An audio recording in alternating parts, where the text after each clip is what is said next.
Quand j'étais petit, il y avait au lycée de Colmar un professeur d'histoire plus ennuyeux encore que ses collègues.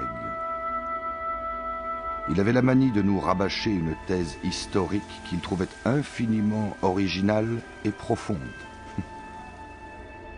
Il nous racontait, preuve à l'appui, des anecdotes naïves et stupides, mais qu'il croyait spirituelles.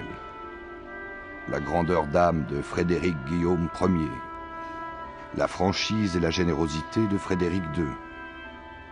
Car on pratiquait, au lycée allemand, le bourrage de crâne longtemps avant que le mot ne fût inventé.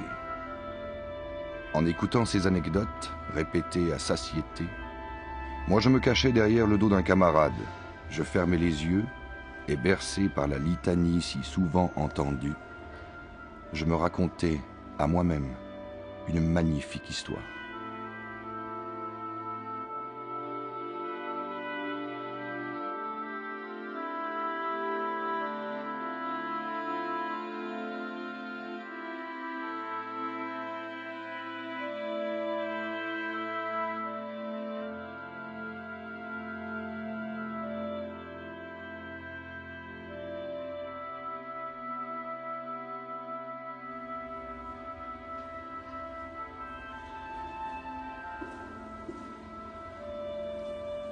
Un caractère très particulier. Un petit garçon qui ne veut pas grandir. C'est un avant-gardiste. C'était quelqu'un de moderne, je crois. Un nom de guerre, quoi. Extrêmement ambigu. Il n'est pas né au bon moment, au bon endroit. Hansi a été critiqué toujours. Une personnalité décidément complexe, aux facettes parfois contradictoires.